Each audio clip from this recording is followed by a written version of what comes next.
अस्सलाम वालेकुम नाज़रीन, प्रोग्राम बिहाइंड द न्यूज़ सां गॾु मां जो मेज़बान मेराज हबीब। कोरोना वायरस जो डेल्टा वेरिएंट सिंध अंदर तेज़ी सां फैलिजी रहियो आहे। उन सूरत हाल खे नज़र में रखंदे अॼु सिंध हुकूमत पारां सूबे अंदर नयनि पाबंदियुनि सां 8 अगस्त ताईं लॉकडाउन जो फ़ैसिलो कयो वियो आहे। वॾे वज़ीर सैयद मुराद अली शाह जी सदारत हेठि थियल इजलास में सूबाई वज़ीरनि, लाॻापियल ऑफिसरनि तोड़े पीटीआई, एमक्यूएम, जीडी ऐं ॿियनि पार्टियुनि जे पार्लियामानी अॻुवाणनि ऐं वापारियुनि पारां बि शिरकत कई वई। सिहत खाते जे सेक्रेटरी काज़िम जतोई इजलास खे ब्रीफिंग ॾींदे ॿुधायो त सूबे में कोरोना केसनि जो रेशो 13.7% थी वियो आहे। हुन जो वधीक चवणो हो त कराची में हाकारी केसनि जी शरह 23%, हैदराबाद में 14.5% रही आहे। सिहत खाते जे सेक्रेटरी जो वधीक चवणो त हिन वक़्तु 102 मरीज़ वेंटिलेटर ते मौजूदु आहिनि ऐं 1192 मरीज़नि जी हालत ॻणती जोगी आहे। 29 ॾींहनि में 469 माण्हू फोत थी चुका आहिनि। इजलास में मौजूदु डॉक्टरनि जो चवणो हो त ईद खां पोइ इंडियन वेरिएंट तेज़ी सां पखिड़िजी रहियो आहे, जंहिं करे इस्पतालुनि ते दबाव वधे पियो। ब्रीफिंग बाद फ़ैसिलो कयो वियो त कराची में 8 अगस्त ताईं नयनि पाबंदियुनि सां लॉकडाउन लागू कयो वेंदो। जंहिं बाद वॾे वज़ीर सैयद मुराद अली शाह पारां प्रेस कॉन्फ्रेंस में इहो ॿुधायो वियो त सिंध में मुकमल लॉकडाउन न पियो हयो वञे, सिर्फ़ मख़सूस शोबनि खे बंदि कयो वियो आहे। माण्हुनि खे वैक्सीन लॻाइण लाइ नंढी ट्रांसपोर्ट खुलियल रखंदासीं। 9 अगस्त खां पोइ असां शोबा खोलण तरफ़ वेंदासीं। लॉकडाउन दौरान एक्सपोर्ट सनअतुनि खे पैदावारी अमल जारी रखण जी इजाज़त हूंदी, जॾहिं त मेडिकल स्टोरनि, ग्रासरी, सब्जी, बेकरियुनि ऐं खीर जी दुकाननि ते पाबंदी लागू न हूंदी। इजलास में इहो बि फ़ैसिलो कयो वियो आहे त समूरा मार्केट बंदि रहंदा। ईंदड़ हफ़्ते खां सरकारी ऑफिसूं बि बंदि करण जो फ़ैसिलो कयो वियो आहे। इजलास में इहो ॿुधायो वियो आहे त 31 अगस्त ताईं वैक्सीन न लॻाराईंदड़नि खे पघार न ॾिनी वेंदी, जॾहिं त इंटरसिटी ट्रांसपोर्ट बि बंदि करण जो फ़ैसिलो कयो वियो आहे। रोडनि ते ईंदड़नि जो वैक्सीन कार्ड चेक करण जो बि फ़ैसिलो थियो आहे। हिन वक़्तु सिंध अंदर डेल्टा वेरिएंट तेज़ी सां पखिड़िजी रहियो आहे। ख़ासि तौर ते कराची में हालतूं संगीन थियनि पयूं। उन सूरत हाल खे नज़र में रखंदे सिंध हुकूमत पारां सुभाणे खां सूबे अंदर लॉकडाउन लॻाइण जो फ़ैसिलो कयो वियो आहे। अॼु इजलास खां पोइ वॾे वज़ीर सैयद मुराद अली शाह जो छा चवणो अचो त ॾिसो। हमने डेट भी रखी है कि जी ये संडे 8 अगस्त तक ये लॉकडाउन रहेगा। इंशाल्लाह ताला 9 अगस्त को हम खोलने की तरफ जाएंगे। एक कि इसका फैलाव रुका जाए। इसका फैलाव रोकने का एक ही तरीका है सोशल डिस्टेंसिंग, एसओपीज, या लॉकडाउन यानी लोगों को दूर रखना जितना। दूसरा, अपनी हॉस्पिटल फैसिलिटीज को बेहतर किया जाए। हमें वो भी चाहिए 1 हफ्ता 10 दिन कि हम जो इंटरवेंशन और करनी है उनको बढ़ाएं और उन पर प्रेशर ना आए। उस पर भी हम काम कर रहे हैं। कोई आइसोलेशन में काम नहीं हो रहा है कि भाई सबको घर में बंद कर दिया, आप शायद ये समझे, और कोई और काम नहीं करना है। और तीसरा, इसकी बचाव का तरीका है वैक्सीनेशन। तो इस लॉकडाउन में हम ये इंश्योर करेंगे कि वैक्सीनेशन किसी तरीके से सफर ना करे। हम ट्रांसपोर्ट वगैरह बंद कर रहे हैं, लेकिन हम छोटी ट्रांसपोर्ट खुली रखेंगे, चाहे वो लोग जो वैक्सीनेशन के लिए जाना चाह रहे हैं, और बड़ी ट्रांसपोर्ट में भी हम थोड़ा देख लेंगे किस तरीके से मैनेज करें। वॾे वज़ीर सैयद मुराद अली शाह जी ॻाल्हि ॿोलवा ॿुधी। सिंध अंदर सभ खां तेज़ी हिन वक़्तु इंडियन वेरिएंट फैलिजे पियो, जंहिंखे डेल्टा वेरिएंट पिणु चयो पियो वञे। उन खां अलावा अमेरिका जे center for disease control and prevention जे साम्हूं आयल दस्तावेज़नि में इहो इंकशाफ थियो आहे त भारत मां साम्हूं आयल कोरोना वायरस जी ख़तरनाक क़िस्म डेल्टा वेरिएंट चिकन पॉक्स वांगुरु तेज़ी सां फैलिजे थो। आम ॻाल्हि इहा आहे त डेल्टा वेरिएंट वैक्सीन लॻाइण वारनि ते बि असर करे सघे थो। वधीक साम्हूं आयल ॼाण मूजिबि डेल्टा वेरिएंट में मुब्तला थियल माण्हू 8 खां 10 माण्हुनि खे वायरस में मुब्तला बि करे सघे थो। उन खां अलावा CDC पारां इहो बि ॿुधायो वियो आहे त जिन खे वैक्सीन लॻल हूंदी उन्हनि खे डेल्टा वेरिएंट घणो मुतासिर न कंदो, जॾहिं त वैक्सीन न कराईंदड़ डेल्टा वेरिएंट सबबि सख़्तु मुतासिर थी सघनि था ऐं हुननि जी जान बि वञी सघे थी। साॻी डेल्टा वेरिएंट सिंध में तेज़ी सां हिन वक़्तु पखिड़िजी रहियो आहे। तिबी अमले हुकूमत पारां इहो बार बार ॿुधाए पियो वञे त जंहिं तेज़ी सां वायरस वधे पियो उनखे रोकण लाइ सख़्तु फ़ैसिला कया विया आहिनि। वैक्सीनेशन इंतहाई ज़रूरी आहे, SOPs ते अमल करण बि इंतहाई ज़रूरी आहे। इन सॼे मामले ते पाण प्रोग्राम में ॻाल्हाईंदासीं। असांखे हिन वक़्तु फोन लाइन ते जॉइन कियो आहे सीनियर डॉक्टर आहिनि, JPMC जी सरबराह आहिनि डॉक्टर सीमी जमाली साहिबा। बहुत शुक्रिया डॉक्टर साहब आपका प्रोग्राम में वक्त देने के लिए। बे पासे मुख्य फोन लाइन ते ज्वाइन किया है CEO आहिनि ईसा लेबोरेटरीज जा डॉक्टर फरहान ईसा साहब। डॉक्टर साहब आपका भी बहुत शुक्रिया प्रोग्राम में वक्त देने के लिए। Thank you for inviting. Saimi साहिबा, मैं आपसे शुरुआत करूंगा। जो आज फैसले किए गए हैं सिंध हुकूमत की तरफ से, जाहिरी तौर पर आप मुसलसल देख रहे हैं इस पूरी सूरत हाल को, किस तरह से कहेंगे कि इस वक्त कितना फैलाव आ चुका है कराची के अंदर? देखिए, सबसे पहले तो मैं आपको ये बताऊं कि जी मेरे ख्याल में बहुत बर वक्त फैसला कर लिया गया है और ये बिल्कुल मुनासिब फैसला था। वक्त की जरूरत ही यही थी और कोविड जो है इस वक्त बहुत रैम्पेंटली फैल रहा है पूरे मुल्क में, पूरे कराची शहर में खास तौर पे, और इसका इन्फेक्टिविटी रेट जो है वो बहुत हाई है। अब अगर लोगों को बहुत दफा बताया हुकूमत ने कि जी आप एसओपीज पर अमल दरामद करें, लेकिन लोग अनफॉर्चुनेटली मानते नहीं हैं बातों को और समझते हैं कि कोई मजाक हो रहा है। फिर दूसरी बात जो ताकीद की गई कि आपको मुफ्त में हुकूमत वैक्सीन लगा रही है, लेकिन लोगों ने उस पर उसको भी मजाक में उड़ा दिया, सोशल मीडिया पे तरह तरह के मैसेजेस चला दिए और इस बात को भी समझने की जरूरत नहीं समझी। जब तक कि हुकूमत ने थोड़ी सी ये नहीं किया कि जी आपकी तनख्वाह रोक दी जाएगी या ये कहा कि आपकी सिम बंद कर दी जाएगी, तब तक लोग असरअंदाज ये बात नहीं हो रही थी और बहुत कम रेशो में लोग वैक्सीनेट करा रहे थे। बहर कैफ अब शुक्र है कि कुछ वैक्सीनेशन का रुझान हुआ है और काफी लोग वैक्सीनेट होने के लिए आ रहे हैं, लेकिन एसओपीज पर अमल दरामद करना पूरे मुल्क में, ये कहना कि इस हिस्से में हो रहा है उस हिस्से में नहीं हो रहा, किसी हिस्से में भी मुल्क के नहीं हो रहा और ज्यादातर आप देखें कि लोग जो है एसओपीज पर अमल दरामद करते ही नहीं है। तो अगर ये हालत हुई तो फिर हुकूमत क्या करे? अस्पताल पे अस्पताल, आईसीयू पे आईसीयू बनाए चले जाएं, बहुत बढ़ाई है तादाद बिस्तरों की, लेकिन इसके बावजूद जो है हमारा हेल्थ सिस्टम बड़ा फ्रेजाइल है और दुनिया के बड़े बड़े ममालिक भी इसके साथ कम्बैट नहीं कर सके। तो हम तो फिर भी एक डेवलपिंग कंट्री है, तो मेरा ख्याल में हमारे लिए बहुत ज्यादा लोड हो गया। इस वक्त बहुत सारे सरकारी अस्पताल भी तकरीबन कैपेसिटी तक काम कर रहे हैं, फुल कैपेसिटी तक, और दूसरे जो प्राइवेट अस्पताल हैं उनको मैं इसलिए ज्यादा नहीं कहती कि वो जो है उनकी अपनी मर्जी होती है और लोग अफोर्ड नहीं कर सकते प्राइवेट हेल्थ केयर, तो इस वजह से उनको तो उनका आदाद और शुमार बिल्कुल फर्क है और एक खास क्लास ही होती है जो उसमें जा सकती है। लेकिन सरकारी अस्पतालों में हर आम आदमी जो है वो जाता है और इससे हमें पता चल रहा है कि कितनी तादाद में इस कोविड से लोग इन्फेक्ट हो रहे हैं और खास तौर पर इसका जो डेल्टा वेरिएंट है जो इस वक्त बहुत ज्यादा फैल रहा है और एक से तकरीबन 4, पहले हम समझते थे 1 से 2 या 2.5 आदमियों को इन्फेक्ट करता था कोविड, लेकिन अब ये 5 और 5 से मुताबिक ज्यादा, और वो 5 को समझें कि और लोगों से 5 मल्टीप्लाइड बाय 5 को इन्फेक्ट करे तो आप समझें कितने लोग जाहिर तौर पर उसका जो खदशा जाहिर किया जाए। डॉक्टर साहब आप लाइन पर ही रहिएगा। डॉक्टर फरहान साहब आप बताइएगा, ये जो डेल्टा वेरिएंट की इस वक्त बात हो रही है, आज मुराद अली शाह साहब ने भी इसकी बात की और जो एक रिसर्च पेपर सामने आया है, लीक हुआ है American centre for disease control and prevention का, उसमें भी यही बात की गई है डेल्टा वेरिएंट के हवाले से कि उस पर कोई वैक्सीन भी असर नहीं कर रही, जबकि जो वैक्सीनेटेड लोग हैं उन पर ये वायरस, ये डेल्टा वेरिएंट कम असर कर रहा है, वो उस हद तक नहीं पहुंच रहे जो नॉन वैक्सीनेटेड हैं। उसके बावजूद भी हम देख रहे हैं कि यहां पर इन चीजों पर अमल नहीं हो रहा। ये डेल्टा वेरिएंट कितना खतरनाक है और इससे किस तरह से एहतियात करने की जरूरत है? जी बहुत थैंक यू कि आपने इतना अच्छा अवेयरनेस प्रोग्राम किया at a very right time. मैं डॉक्टर सीमी जमाली और उनके एफर्ट्स को जरूर सराहूंगा कि बहुत अच्छा काम किया और उन्होंने पायनियर काम किया है कोविड क्राइसिस में, और सिंध गवर्नमेंट को अभी खास तौर पे और एनसीओसी का भी। देखिए ये जो डेल्टा वेरिएंट है, थोड़ा सा कॉन्सेप्ट सही कर लेते हैं और थोड़ा सा ऐड करना चाहूंगा कि ये बेसिकली इंडियन वेरिएंट है और ये इंडिया से फैलना शुरू हुआ है और इसको कहना भी इंडियन ही वेरिएंट चाहिए। बेसिकली इंडिया ने अपना नाम प्रमोट नहीं करना था कि उनका नाम हर जगह खराब हो तो डेल्टा वेरिएंट का नाम आने लगा।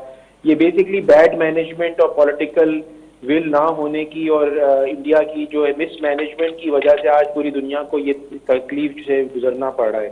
अच्छा, अब एज स्टैटिस्टिशियन एंड माइक्रोबायोलॉजिस्ट हम देख रहे थे कि ये इंडिया में आज जो भी बीमारी आ जाती है, जो भी बॉर्डरिंग टाउन्स पे आती है, वो पाकिस्तान में आती है, बल्कि इंडिया को तो बाहर के ममालिक को बहुत जल्दी लॉकडाउन कर देना चाहिए था। वजह ये थी कि सारे ट्रैवलर्स इंडिया से निकल के दुनिया भर में जा रहे थे। अच्छा, पहली वेज अब ये वायरस जो पाकिस्तान में आ गया है, आपके दो सवाल थे, उसमें एक तो ये है कि मैं बहुत जल्दी ये जो इन्फेक्टिव रेट इस इंडियन वेरिएंट का, जिसको डेल्टा वेरिएंट कहा जाता है, वो बहुत ज्यादा है और बहुत ज्यादा इन्फेक्ट हो रहे हैं। अब आपका जो दूसरा सवाल था वैक्सीनेशन के ऊपर, ये मैं बताता चलूं कि अभी स्टैटिस्टिक जो हमारी स्टडीज के आ रहे हैं पाकिस्तान के, कि जितने लोगों ने भी वैक्सीनेशन करवाई भी हैं उनके अंदर इस बीमारी जो लगी जरूर है, लेकिन उसकी जो है अलामात और उसकी शिद्दत जो है वो कम है अगर इन लोगों के मुनस्बत जो कि जिन्होंने वैक्सीनेशन नहीं कराई थी।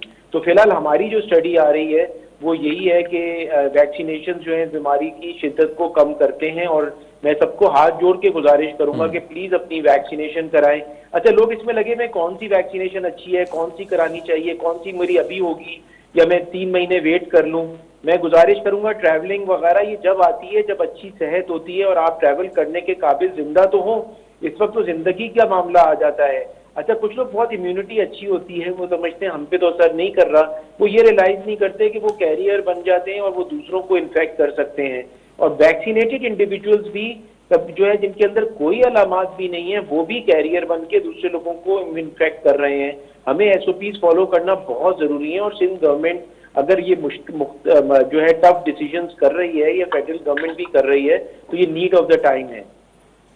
बिल्कुल, जाहिर तौर पर सीमी साहब आप बताइएगा, जो इस वक्त सूरत हाल सामने आ रही है, जाहिर तकरीबन 3 से 4 दिनों से अब जो रेशो नजर आ रहा है उसमें तादाद बहुत ज्यादा बढ़ी है, और इस वक्त हुकूमत बार बार ये बात कर रही है कि इसको ब्रेक करना है यहाँ पर, क्योंकि ईद के बाद जो सूरत हाल हम देख रहे हैं उसमें लोगों ने एहतियात नहीं किया, हुकूमत ने उस वक्त लॉकडाउन नहीं लगाया, तो ये बात हो रही थी बार बार के एहतियात कर रहे हैं, SOPs पर अमल करके ही ईद बनानी है, वो हमने देखा कि एहतियात नहीं हुआ, तो इस वक्त ये सूरत हाल नजर आ रही है। तो इस तरह से जो अब फैसले हुए हैं आज, इस हवाले से आपकी इस पर क्या राय है कि क्या ये वक्ती तौर पर अहम जरूरत थी कि लॉकडाउन ही लगाना था, या इसके अलावा भी कोई हल था जिसकी अब बातचीत हो रही है कुछ हलकों में, खास तौर पर जो कारोबारी हजरात हैं?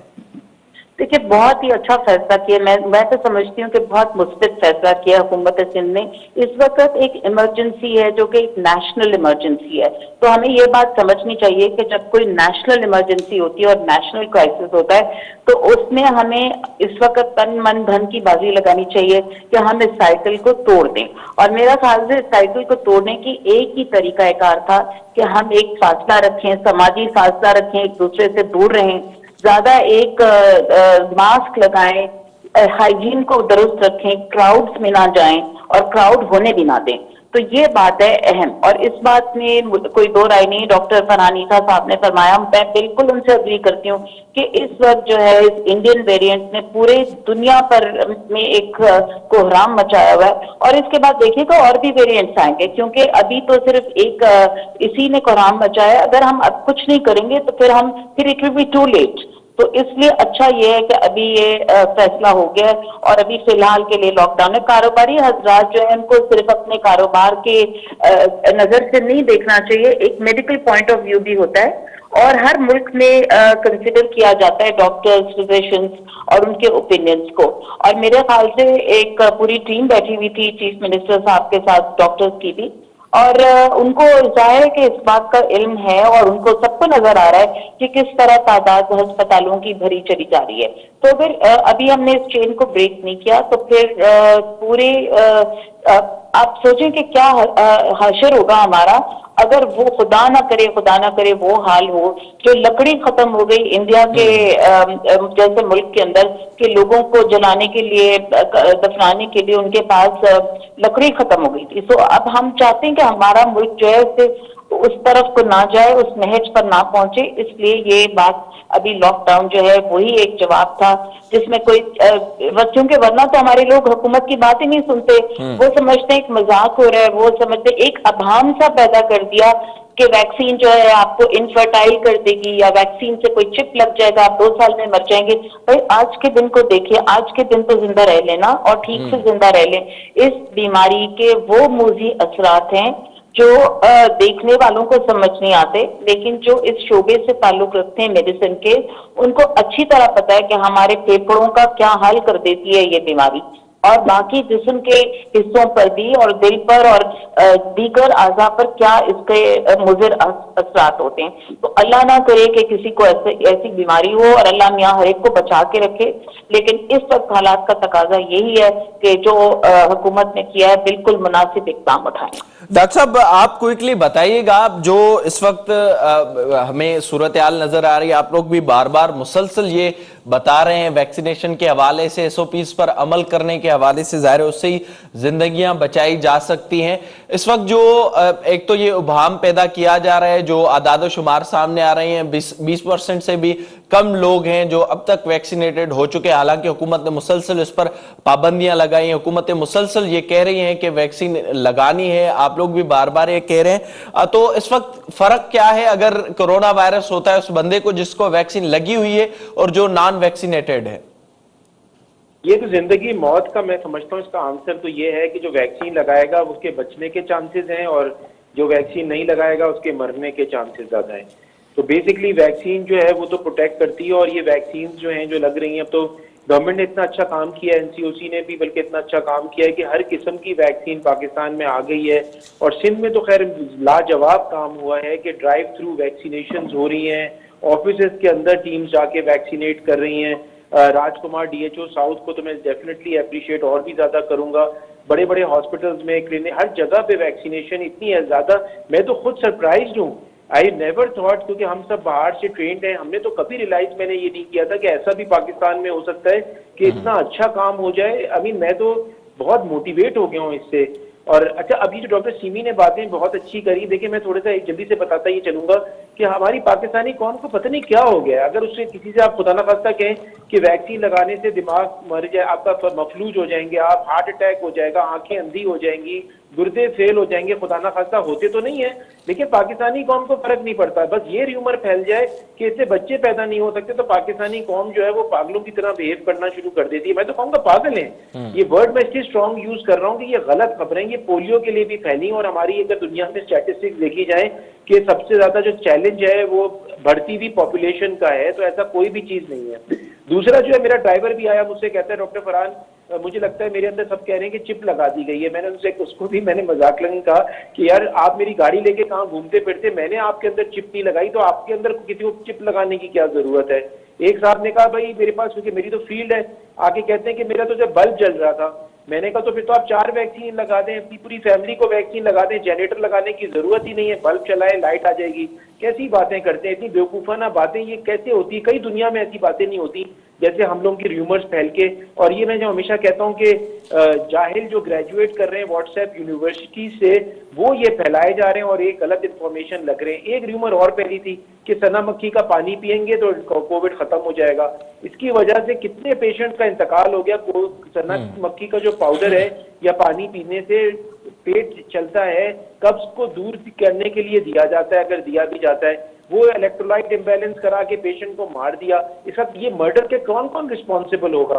तो मेरे ख्याल से ये बेवकूफ़ी की बातें हमें नहीं करनी चाहिए। राइट लेफ्ट लोग मर रहे हैं, लोग दवाएं डाल रहे हैं। आप पूरा देख लें, अगर कोई सोशल मीडिया पे फेसबुक पे है वो देख रहा है कि इंतकाल लोगों के बढ़ते चले जा रहे हैं। अगर किसी को, मैं सबको कहता हूँ, डॉक्टर सीमी जमाली बैठी है कि प्लीज जिसको कोविड पे बिलीव नहीं है या वैक्सीनेशन का नहीं है ना, उसको 2 दिन वो वार्ड जो भर चुके हैं ना उसके अंदर वॉलंटियर ड्यूटी करा दें बगैर पीपीई पहने हुए, सारे तबक रोशन हो जाएंगे। तो खुदा के वास्ते लोगों को रियलाइज होना चाहिए कि कितना बड़ा चैलेंज है, पूरी दुनिया बंद हुई है इसमें। और आज अगर इकोनॉमिक चैलेंज आता है तो उसका जिम्मेदार कौन है? इसका जिम्मेदार वो लोग है ना जो कि अब चैलेंज, जब हेल्थ को आप नहीं, आप मजाक समझेंगे चीजों को और कहेंगे कि आप बैल मुझे मार, तो जाहिर इकोनॉमिक चैलेंज तो आएगा, तो ये खत्म हो जाएगा। आई थिंक गवर्नमेंट भी नहीं चाहती कि लॉकडाउन करे, फेडरल गवर्नमेंट भी नहीं चाहती। अगर लोग थोड़ा होश के नाखून लें और थोड़े से सिस्टम को फॉलो करें तो आई थिंक लॉकडाउन से निकल आएंगे, जाहिरी तौर पर उससे बेहतरी आ सकती है। बहुत शुक्रिया डॉक्टर फरहान ईसा साहिबा, डॉक्टर सीमी जमाली साहिबा, आपका प्रोग्राम में वक्त देने के लिए। अब हिन वक्त जेका गाल बार बार डॉक्टर बुधाइन पिया, कोरोना वायरस का बचाव जो तरीको वैक्सीनेशन है, वैक्सीन के लिए हुकूमतों मुसलसल आगाही ॾियनि पियूं, मुसलसल कैंपेन हलाइनि पियूं ऐं हर ताल के लेवल ते वैक्सीनेशन सेंटर मौजूद आहिनि। उन बावजूद भी हिन वक्त ताईं सिंध अंदर 20% ताईं जी आबादी भी वैक्सीनेटेड नाहे थी सघी। बचाव जो तरीको सिर्फ़ ऐं सिर्फ़ वैक्सीनेशन आहे, उन सां गॾोगॾु SOPs ते अमल करणो आहे, एहतियात करणो आहे त जीअं हुकूमतुनि खे अहिड़ा ख़तरनाक फ़ैसिला न वठणा पवनि। इन वक़्तु कराची जूं अस्पतालूं तक़रीबन भरिजी चुकियूं आहिनि। डेल्टा वेरिएंट तेज़ी सां फैलिजे पियो ऐं उन खां बचाव जे लाइ मुसलसिल हुकूमतूं इहे ॿुधाइनि पियूं त SOPs ते अमल कयो। अगरि ज़िंदगी आहे त पोइ सभु कुझु थी सघे थो, ज़िंदगी न रही त पोइ इन्हनि अफ़वाहुनि ते या जेके हिन वक़्तु असां ॾिसूं पिया मार्केटूं भरियल आहिनि या ॿियूं जेके हिन वक़्तु सरगर्मियूं थियनि पियूं त उहे थी बि न सघंदियूं। ज़ाहिरी तौर ते जेके डॉक्टर सिंध हुकूमत मुसलसिल ॿुधाइनि पिया उन्हनि ते अमल करण जी ज़रूरत आहे। इन खां पाण प्रोग्राम में ज़िक्र कंदासीं सिंध जी सियासी सूरत हाल जे हवाले सां। वक़्तु ब्रेक जो असां सां गॾु।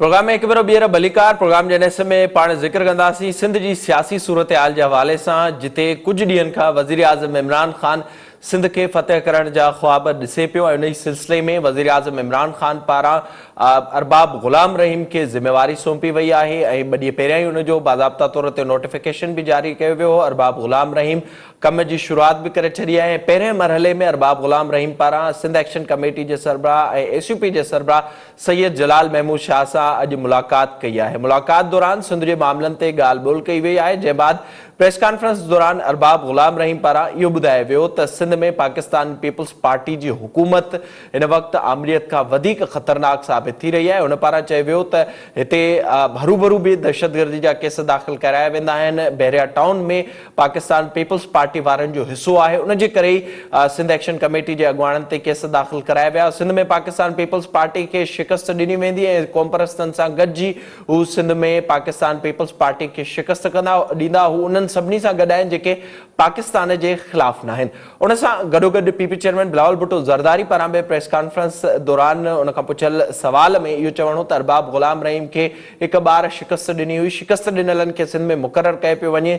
इन सां पाकिस्तान पीपल्स पार्टी ते को बि फ़र्क़ु न पवंदो। मुसलसिल इन बाबति पाकिस्तान तहरीक इंसाफ़ कोशिशूं करे पई। वज़ीर आज़म इमरान ख़ान कुझु ॾींहंनि में सिंध जे दौरे ते अचे पियो। उते वज़ीर आज़म इमरान ख़ान अहम मुलाक़ातूं बि कंदो, जंहिं बाबति अरबाब ग़ुलाम रहीम खे ख़ासि टास्क बि ॾिनो वियो आहे। इन सॼी सूरत हाल ते पाण प्रोग्राम में ॻाल्हाईंदासीं ऐं गॾोगॾु ॻाल्हाईंदासीं त अगरि पाकिस्तान पीपल्स पार्टी जो मुतबादिल PTI खे तयारु करणो आहे त छा अहिड़ा माण्हू अरबाब ग़ुलाम रहीम खे जेको टास्क ॾिनो वियो आहे या जहिड़े तरीक़े सां सिंध अंदरि हिन वक़्तु असांखे पीपल्स पार्टी जी मज़बूती नज़र अचे थी, PTI में इख़्तिलाफ़ नज़र अचनि था, उहो मुमकिन आहे। इन सभिनी मामलनि ते पाण प्रोग्राम में ॻाल्हाईंदासीं। असांखे हिन वक़्तु फोन लाइन ते जॉइन कयो आहे सीनियर तजनिगार आहिनि ॿई मूंसां गॾु। असांखे फोन लाइन ते जॉइन कयो आहे जामी चांडियो साहब ऐं नसीर मेमण साहब। अवां ॿिन्ही जी महिरबानी प्रोग्राम में जॉइन करण जे लाइ। नसीर साहब, मां अवां खां शुरूआत कंदुसि। ही जेका असांखे हिन वक़्तु सूरत हाल नज़र अचे पई डॉक्टर अरबाब ग़ुलाम रहीम जी मुक़ररी खां पोइ साईं जलाल महमूद शाह सां अॼु जी जेका मुलाक़ात थी आहे, अवां जो छा तजियो आहे हिन ते?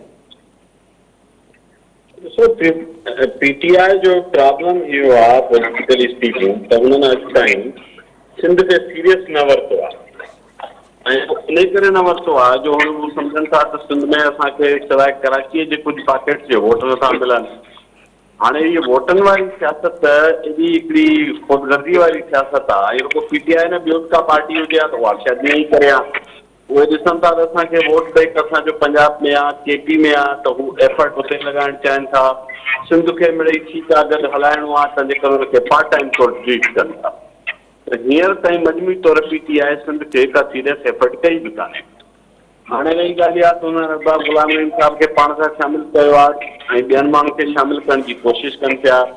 त उन में जेके फेसिस हींअर ताईं साम्हूं आया आहिनि उहे त घणे भाङे ख़ुदि GDA जी शिकिल में हूअं बि हुकूमत खे कंहिं न कंहिं शिकिल में हुनजो हिसो आहे।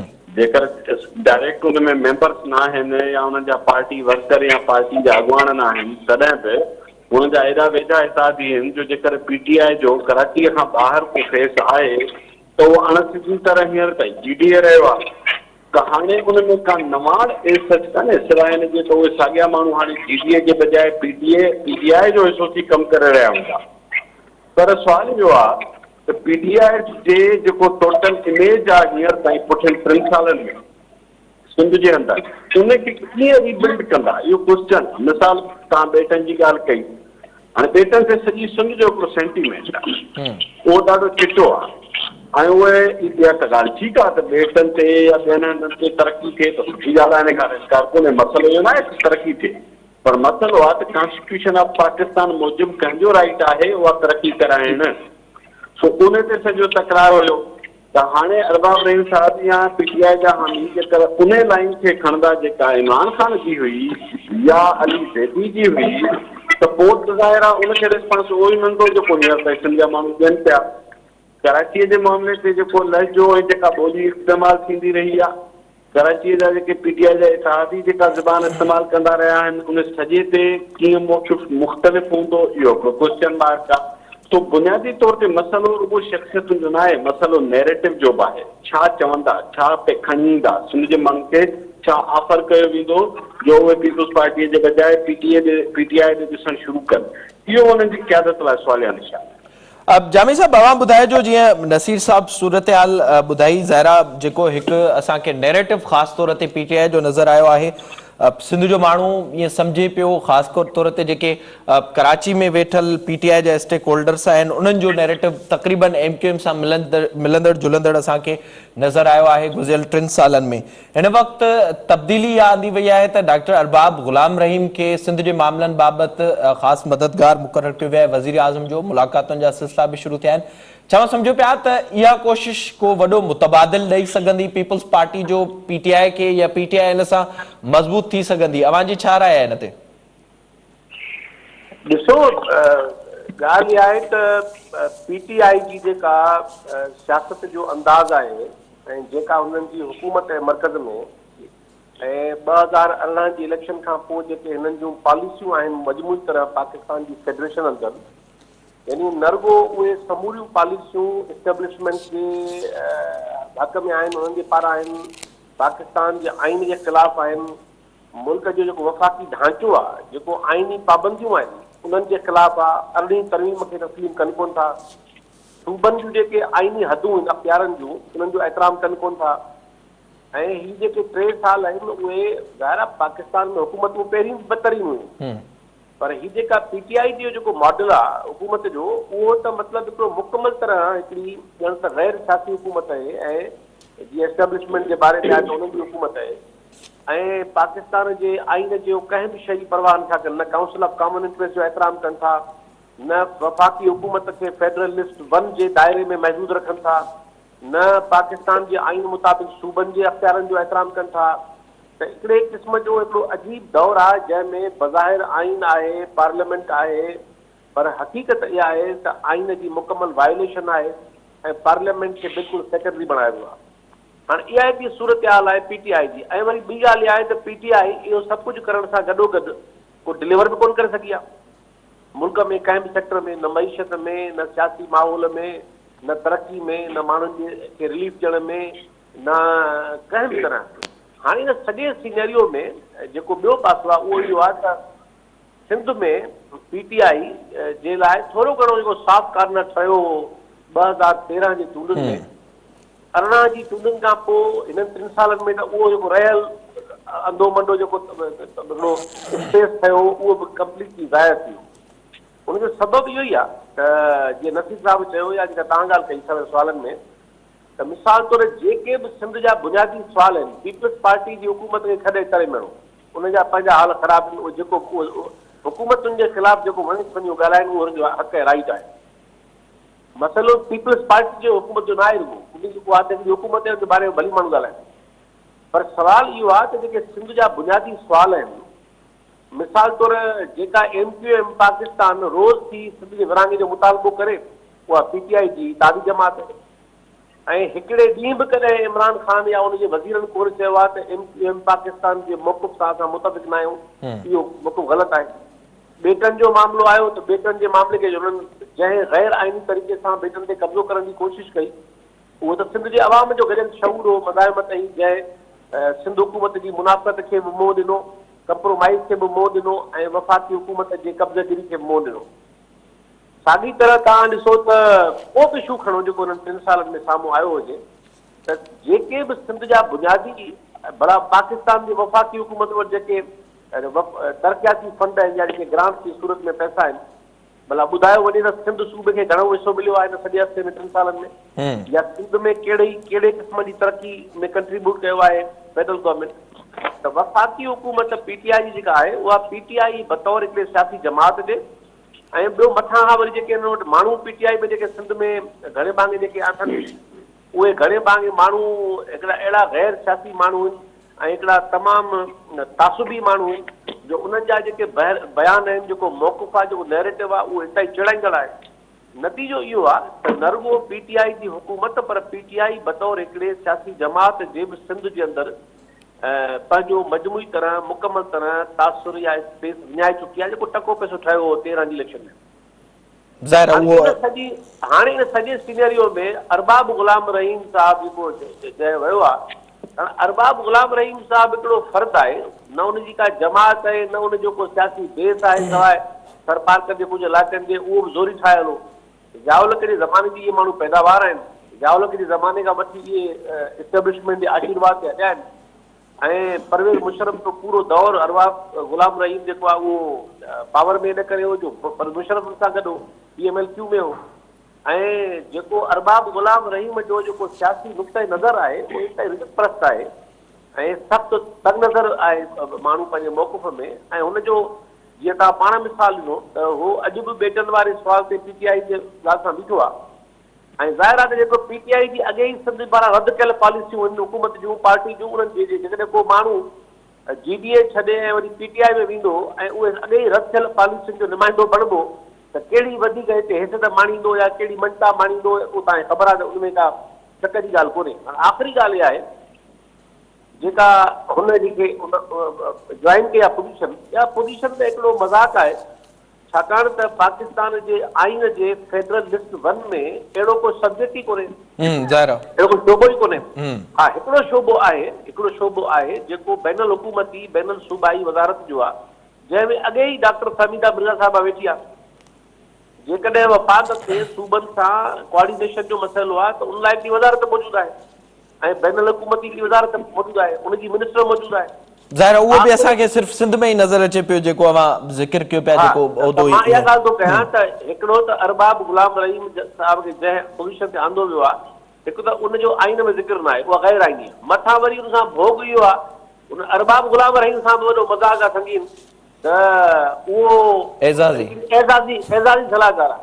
माना न हुनखे पावर हूंदो, न हुनखे को अख़्तियार हूंदो, ऐं अख़्तियार कहिड़ो हूंदो जॾहिं सूबे सिंध वटि पंहिंजी हुकूमत आहे, जहिड़ी बि आहे, पंहिंजी असेंबली आहे, पंहिंजो आइनी दाइरो आहे, त वफ़ाक़ तरफ़ां हिकिड़ी गैर आइनी पोज़ीशन ते हिकिड़ो आयल माण्हू सलाहकार उहो कहिड़ी सलाह ॾींदो या उन सलाह ते कहिड़ो अमल थींदो। त इन करे इहो मिड़ई हिकिड़ो सियासी तरह एकोमोडेट करण जी हिकिड़ो अटेम्प्ट आहे, जंहिंजो मुंहिंजे ख़्याल में को वॾो फ़र्क़ु न पवंदो। नसीर साहब, थोरो इहो ॿुधाए जो जेका जामी साहब तफ़सीलन सूरत-हाल असांजे साम्हूं रखी, 13 सालनि खां पाकिस्तान पीपल्स पार्टी सिंध अंदरि मौजूदु आहे, जे पाण ग्राउंड रियलिटीज़ ते वञूं त ईंदड़ ॾींहनि में या हिन वक़्त बि तक़रीबन को मुक़ाबिलो नज़र नथो अचे, ऐं अगरि मुक़ाबिलो आहे त पीपल्स पार्टी जे पंहिंजनि माण्हुनि में आहे। टिकट वारे मामले ते मुतबादिल पैदा न थियण या मुतबादिल पैदा करण जे लाइ अहिड़ियूं कोशिशूं करण जेका हिन वक़्तु थिए पई, इन सां त वधीक पीपल्स पार्टी मज़बूत पई थिए। अवांजी इन ते छा राय आहे सर? मां पहिरें त जामी तमामु सुठो तर्जुमो में 2 पॉइंट्स एड करियां त वफ़ाक़ी हुकूमत खे जेकर सूबनि सां किन मामलनि में कोऑर्डिनेशन खपे त सभ खां वॾो अहम कॉन्स्टिट्यूशन इदारो त काउंसिल ऑफ कॉमन इंटरेस्ट आहे, जिते अहम डिसीजन थियणा आहिनि। जेको कॉन्स्टिट्यूशनल स्ट्रक्चर आहे त उहो मौजूदु आहे। भला ॿियो तव्हांजो गवर्नर साहिब बि सूबे में वेठो आहे, हुनजे मथां हिकिड़ी इंटरप्रोविंशियल जेका कोऑर्डिनेशन वारी वज़ारत आहे उहा मौजूदु आहे। तो ही मल्टी लेयर्स में माण्हू खे जेकर अकोमोडेट करण लाइ ठाहिणा आहिनि त इन सां को फ़ाइदो कोन्हे थियणु। हाणे अचूं था त मुतबादिल पैदा करणु, ॾिसो मुतबादिल हिकिड़ो पॉलिटिकल, जेकर तव्हां पॉलिटिक्स में का बि धुर, को बि नैरेटिव, को बि नज़रियो, का बि पार्टी जेकर कंहिं ऑर्गेनिक प्रोसेस मां, नेचुरल प्रोसेस मां, पॉलिटिकल प्रोसेस मां नथी ठहे त पोइ तव्हां मैन्युफैक्चर्ड क़िस्म जे ग्रुपनि खे सॼी हिस्ट्री ऑफ पाकिस्तान में आज़मायो। मिसाल पंहिंजो इस्कंदर मिर्ज़ा हिकिड़ी अलॻि पार्टी ठाही, पोइ अयूब खान पंहिंजी पार्टी ठाही, पोइ जालक जी लीग पंहिंजी ठाही। इहो हर डिक्टेटर जे दौर में थियो आहे। पूरी तव्हां हिस्ट्री खणी वठो त उन जो अॼु ताईं छा थियो आहे? मूंखे ॿुधायो सिकंदर मिर्ज़ा जी पार्टी जेका हुन तमामु वॾी पार्टी अॼु कंहिंखे नालो अचे थो, कंहिंखे यादि ई कान्हे का। पोइ वरी क्यू लीग हिकिड़ी ठही, मुल्क ते हुक्मरानी कई, अॼु तव्हां मूंखे ॿुधायो हुनखे घणा माण्हू था सुञाणनि। पोइ हिकिड़ी पेट्रियाट ठाहिनि पीपुल्स पार्टी मां, अॼु कंहिंखे यादि आहे त हुनजी क़बर किथे आहे? ही जेके मैन्युफैक्चर्ड ग्रुप आहिनि इन वटि को फ्यूचर न आहे। हाँ, वक़्ती तौर ते इस्टेब्लिशमेंट खे पंहिंजे गेम प्लान जे लाइ हिकिड़ा अहिड़ा स्ट्रक्चर खपंदा आहिनि, उहे कुझु न कुझु हेॾा होॾा मैन्यूवरिंग पर नसीर साहब जॾहिं पाण पूरे मुल्क जे सिनारियो ते नज़र विझूं, ज़ाहिर जेके 2018 जी उहे चूंडूं हुयूं या उन खां अॻु बि इलेक्शंस जेके हुजनि था उन ते हमेशह सवाल उथिया आहिनि। इस्टेब्लिशमेंट जो हिकिड़ो भरपूर किरदार बि हुजे थो, GDA जे हवाले सां बि अहिड़ियूं ॻाल्हियूं 2018 जे चूंडुनि में बि थींदियूं रहियूं। सिंध में पैदा न थियण या जेका हींअर अवां ॻाल्हि कयो पिया उन जा कहिड़ा कारण आहिनि? छा इन जेको हिन वक़्तु मामिलो हले थो सिंध हुकूमत जे हवाले सां उन में सभु दुनियूं ख़ुशि आहिनि? न, कारण त इहो ई आहे न त जॾहिं तव्हां पॉलिटिकल प्रोसेस खे ब्लॉक करे ऐं आर्टिफिशियल मैन्युफैक्चरिंग कंदो ग्रुपनि ऐं पार्टीज़ जी, त पोइ जेन्युअन पार्टीज़ लाइ स्पेस कहिड़ा बचंदा? तव्हां ॿिए कंहिंखे त पंपलेट खणण बि नथा ॾियो, कंहिं ॿिए खे तव्हां पार्टी ठाहिण जा कारण मीटिंग बि करण नथा ॾियो। सॼे पॉलिटिकल प्रोसेस खे बंदि करायो वियो आहे। ट्रेड यूनियन कमु नथी करे सघे, स्टूडेंट यूनियन कमु नथी करे सघे, लोकल गवर्नमेंट फाल कोन्हनि, पॉलिटिकल लीडरशिप जूं नर्सरीज़ त इहे आहिनि न। पॉलिटिकल लीडरशिप आसमान मां थोरी लहंदी आहे। त उहे जेके पॉलिटिकल प्रोसेसिस आहिनि जंहिंमां अल्टरनेटिव क्रिएट थींदा आहिनि, ग्रो कंदा आहिनि, उन सभिनी खे त इस्टेब्लिशमेंट पाण तालो हणाए छॾियो आहे। मथां वरी मैन्युफैक्चर्ड क़िस्म जा स्ट्रक्चर खणी थी अचे, त पोइ ज़ाहिर आहे इहा त मां सम्झो पीपुल्स पार्टीअ खां तमामु वॾी फेवर आहे। पीपुल्स पार्टीअ खां वधीक केरु ख़ुशि हूंदो त हुनजे साम्हूं उन्हनि माण्हुनि खे तव्हां अल्टरनेट क्रिएट करे अॻियां आणियो जेके डिस्क्रेडिटेड आहिनि, जिन जी क्रेडिबिलिटी पीपुल्स पार्टीअ ते हालांकि 100 चीजूं असां कंदा आहियूं उन सां बि क्रेडिबिलिटी सवाल थी सघनि था, पर जेके हुननि जे साम्हूं स्ट्रक्चर ऐं माण्हू आंदा था वञनि, उन्हनि जी हिकिड़ी हिस्ट्री आहे पोइ 30-40 सालनि जी, उन्हनि मां कंहिं वटि एतिरी क्रेडिबिलिटी आहे, केरु माण्हुनि में एतिरो एक्सेप्टेबल आहे सवाइ पंहिंजे राज बाग डंडे जे स्टेट जे सपोर्ट जे, हुननि जूं कहिड़ियूं रूट्स आहिनि पब्लिक में। त पीपुल्स पार्टी खे तमामु ज़बरदस्त फ़ाइदो आहे त हिन क़िस्म जा गिरोह हुनजे साम्हूं उथनि ऐं नतीजो थिए त जेके जेन्युअन अल्टरनेटिव प्रोसेस मां निकिरणु घुरिजनि आहे उहे उसरनि ई न, त इहो पीपुल्स पार्टीअ खे वॾो फ़ाइदो पियो मिले। जामी साहब, अवां नसीर साहब जी इन राय सां इतफ़ाक़ कयो पिया? हाँ, बिल्कुलु मुंहिंजे ख़्याल में तो सही तर्जो आहे। ऐं तव्हां ॾिसो न, बिल्कुलु मां उन ॻाल्हि खे वधाईंदे ॻाल्हि कयां पियो त ॾिसो, जेकॾहिं पीपल्स पार्टी इहा ॻाल्हि त असांखे बिल्कुलु सभिनी जी मुतफ़िक़ राय आहे त सिंध में जेका हिकु पार्टी जी हिकु हटी आहे उहा इंतिहाई ग़लति आहे। छाकाणि त हिकु पार्टीअ जी हिकु हटी जो नतीजो ई आहे जो गुज़िरियल 14 सालनि खां हुकूमत पीपल्स पार्टी जी 13 सालनि खां, ऐं हुननि खे को दबाव महसूसु कोन थो थिए। ऐं अॻे जेका अंधी मंडी अपोजिशन हुई हाणे त उहा बि डमी अपोजिशन आहे असेंबली में। इन करे मोनोपोली पॉलिटिकल पार्लियामानी सियासत में ज़ाहिर आहे त ख़तरनाक थी वई आहे। ऐं उनजे नतीजे में पीपल्स पार्टी जो जेको अॻे ई खानो ख़राबु हो या अॻे ई उहो उन में विजन कोन हो या अॻे ई उनजी अंदाज़ सियासत जो ऐं हुक्मरानी जो ख़राबु रहियो आहे माज़ी में बि, हाणे उन्हनि खे जॾहिं वापो वरी मिली वियो आहे हिकिड़ो मोनोपोली जो, त उन यकीनन अची ख़राबु ॾिना आहिनि। त इन करे सिंध अंदरि कंहिं बि जमात जी मुस्तक़िल हिकु हटी वारो सुवाल त बिल्कुलु वॾो ॻणिती जेको आहे। हाणे सुवाल इहो आहे जेको तव्हां ॻाल्हि कई त उन्हनि जो मुतबादिल मां सम्झां थो त वॾेर के तबिके जो वधीक ख़राबु वॾेर के तबिके मंझां माण्हुनि मुतबल जो सुवाल बहितर न आहे। हा, इहो मुमकिन आहे, बिल्कुलु मां जीअं नसीर ॻाल्हि कई उन सां गॾु ॿियो बि फ़िलहाल हिकिड़ो मैकेनिज़म मुमकिन आहे। मां मिसाल असां वटि सिंध में ठीकु आहे वतन दोस्त या तरक़ी पसंद जेके जमातूं आहिनि अकेले सिलसिलार में क़ाबिल न आहिनि त उहे को वॾो फ़र्क़ु आणे सघनि, पर मां सम्झां थो त जेकॾहिं सिंध एक्शन कमेटी वांगुरु को बि अहिड़ो जॉइंट मैकेनिज़म ठहियो जंहिंमें सिंध जूं वतन दोस्त ऐं तरक़ी पसंद जमातूं गॾु हुजनि, ऐं तव्हां ॾिसो सॼी सिंध जे 29 ज़िला आहिनि, उन्हनि में विचोला आबादगार आहिनि, तमामु घणा विचोले तबिके जा वापारी माण्हू आहिनि, अॼु वकील तमामु घणा मौजूदु आहिनि, डॉक्टर मौजूदु आहिनि, ऐं समाज जा ॿिया अहिड़ा केतिरा माण्हू मौजूदु आहिनि जेके इन क़िस्म जे इतिहाद जे प्लेटफॉर्म तां पंहिंजी सियासी मामले में हिसो वठी सघनि था ऐं हिकिड़ो स्पेस ठाहिण जी शुरूआति करे सघनि था। त ज़रूरी न आहे त भला हिकिड़ी इलेक्शन में वॾो को फ़र्क़ु अची वञे, पर हिकिड़ी बहितर शुरूआति मुमकिन आहे। त इन करे असां 2018 जे ज़माने में बि इहो ई चयो त पीपल्स पार्टीअ जे नाकाम ऐं ग़लति अंदाज़ हुक्मरानी जो जवाबु वरी GDA न आहे, उनजो जवाबु हुअणु खपे त प्रोग्रेसिव कुवतूं ऐं नेशनलिस्ट कुवतूं पाण में गॾिजी को मैकेनिज़म ठाहिनि ऐं उहे सिंध जे अंदरि तमामु घणा अहिड़ा माण्हू आहिनि बाशऊर जेके विचोले आबादगार आहिनि, बिज़नेसमैन आहिनि, वकील आहिनि, प्रोफेशनल्स आहिनि, जेके उन्हनि जे प्लेटफॉर्म तां पंहिंजी गॾियल सघ ठाहे सघनि था।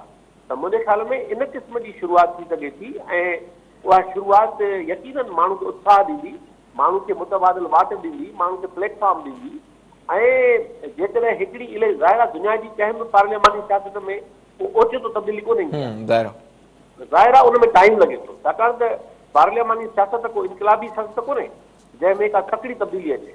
पार्लियामानी सियासत ज़ाहिर आहे कि आहिस्ते आहिस्ते नामियाती अंदाज़ सां पंहिंजा रूट खणंदी आहे। त मां सम्झां थो जेका मुंहिंजी राय 13 में बि हुई, 18 में बि हुई, हाणे बि आहे त पीपल्स पार्टीअ जो मुतबादिल GDA खे या एस्टेब्लिशमेंट तरफ़ां ठाहियल कंहिं कूड़े इतिहाद खे सम्झण बदिरां असांजे प्रोग्रेसिव वतन दोस्त क़िस्म जे जेके जमातूं आहिनि उन्हनि जो गॾियल प्लेटफॉर्म हुअणु खपे जंहिंमें सिंध जे ॿियनि जेके आज़ाद माण्हू आहिनि, प्रोग्रेसिव माण्हू आहिनि, रोशन ख़्याल माण्हू आहिनि, उन्हनि खे हिकिड़ो प्लेटफॉर्म मुयसरु थींदो ऐं बिल्कुलु हिकिड़ी सघ पैदा करणु मुमकिन आहे ऐं उहा ई हक़ीक़ी मुतबादिल जी शुरूआति थी सघे थी। वॾी महिरबानी अवांजी जामी चांडियो साहब। नसीर मेमण साहब असां सां गॾु मौजूदु हुआ। सिंध में पाकिस्तान तहरीक इंसाफ़ मज़बूत थियण जे लाइ कोशिशूं करे पई। डॉक्टर अरबाब ग़ुलाम रहीम खे उन बाबति वज़ीर आज़म जो सलाहकार एज़ाज़ी सलाहकार मुक़ररु कयो वियो आहे सिंध जे मामलनि बाबति। अॼु पहिरीं मुलाक़ात थी आहे डॉक्टर अरबाब ग़ुलाम रहीम जी सैयद जलाल महमूद शाह सां। वज़ीर आज़म इमरान ख़ान सिंध जे दौरे ते बि कुझु ॾींहंनि में अचिणो आहे। ॾिसणो इहो आहे त सिंध में तहरीक इंसाफ़ खे केतिरो मज़बूत करे सघिजे थो। हिन वक़्तु जेके कोशिशूं थियनि पियूं डॉक्टर अरबाब ग़ुलाम रहीम पारां, या असां उहो ई ॾिसंदासीं जीअं माज़ी में सिंध अंदरि ॾिसंदा आहियूं। इसी प्रोग्राम जो वक़्तु ॼाणी त पोइ पंहिंजे मेज़बान मिराज जो बि ख़ुदि इंतज़ाज़त तलावाई।